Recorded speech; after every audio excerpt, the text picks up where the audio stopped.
Det her, det er iRobot Scuba. En selvkørende gulvvaskerobot. Og hvis faconen virker bekendt, ja, så er det ikke tilfældigt. Den er fætter til støvsugerrobotten Roomba, som allerede kører rundt i mere end 60.000 danske hjem, og som jeg anmeldte tilbage i 2009.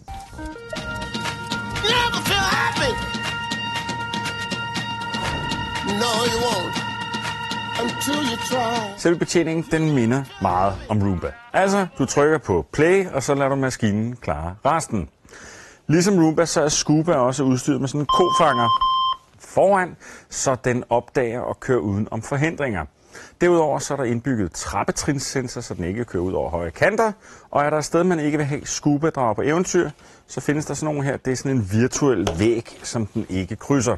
Men irriterende nok, så er den ikke nødvendigvis kompatibel med de virtual walls, der følger med til iRobot støvsugerrobotter. Det er lidt afhængigt af, hvilken model det er. Scuba er beregnet til at vaske hårde trægulve, lakerede gulve, klinker, linoleum, fliser osv. Desværre fungerer den ikke på tæpper, men det gør en gammeldags gulvmoppe jo heller ikke. Og måden den undgår tæpper er helt simpel mekanisk. I forhold til Roomba så er den nemlig meget lav frihøjden, er ikke mere end 5, 6, 7 mm. Og en almindelig tæppekant, den vil så virke som en væg, som den kører ind i, og så bump, bump, bump, og så beslutter den sig for at køre i en anden retning.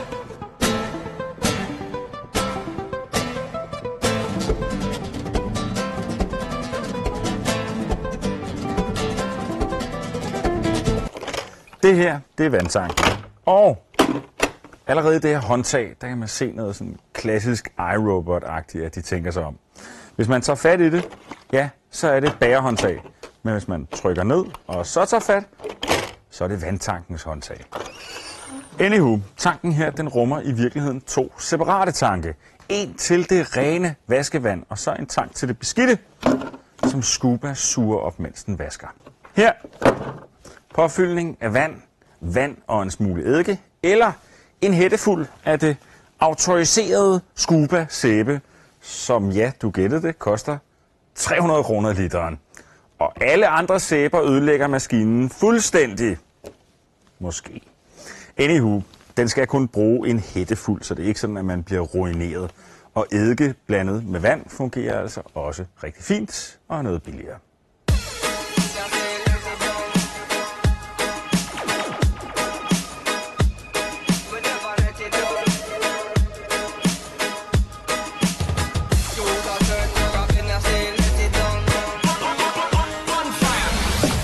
Det, der sker, når Scuba den kører, ja, som følger. Her, der puster den luft ud, og på den måde, så er tanken, at den sådan får småkrummer og nullermænd af vejen. Her, der sidder så 2 små dysser, som sprøjter vand eller vand og Scuba-sæbe ud på gulvet. Her, en roterende børste, der mobber gulvet. Og så herom bagerst, der bliver det beskidte vand suget op.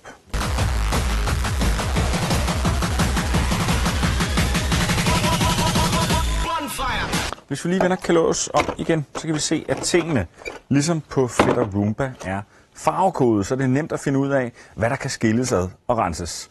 Her et lille rørstykke, det er gråt, markeret med gult der.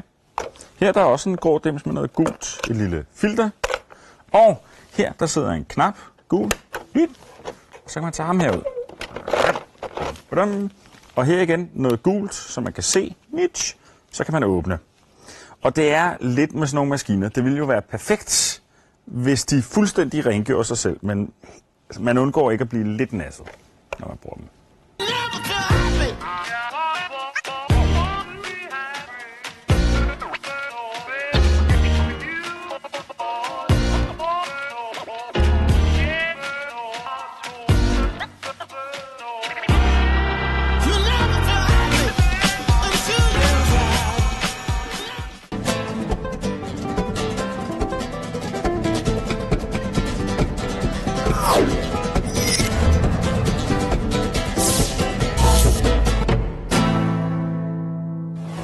Scuba, jeg synes helt klart, den fungerer tilfredsstillende.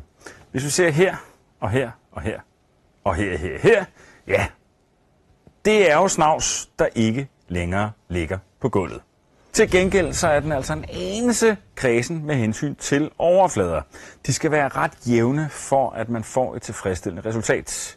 I mit badeværelse der er sådan en lille kant mellem brusenissen og resten af gulvet på 1 centimeters penge. Og det kan Scuba ikke forcere, så det er gulvvask af 2 omgange.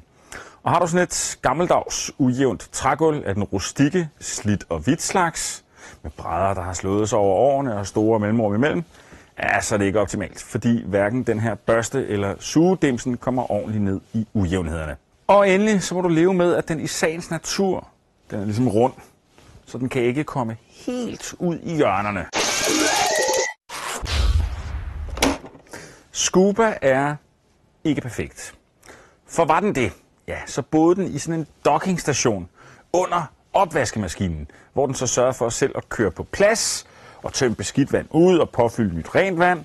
Og derudover så skulle den jo også køre skiftehold med støvsugerfætteren Roomba. På den måde altid rent hjem uden bøvl. Nå, Scuba gør, hvad der står på æsken. Den vasker dit gulv, så du ikke selv behøver at gøre det. I starten er der dog ikke rigtig sparet noget tid. Sagen er lidt som med robotstøvsuger, at man simpelthen ikke kan lade være med at stå og kigge, mens den kører. Dels for at tjekke, om den laver ulykker, men også fordi det er noget sært fascinerende over en maskine, der arbejder helt af sig selv. Og hvorfor der ikke er vindue i opvaskemaskiner, det har for mig altid været lidt af et mysterie, men det er naturligvis en anden snak.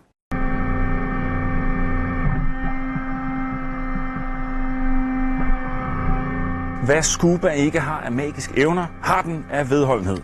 Præcis som det er tilfældet med den støvsugende fætter Roomba, ja, så kan du gøre arbejdet hurtigere og bedre selv.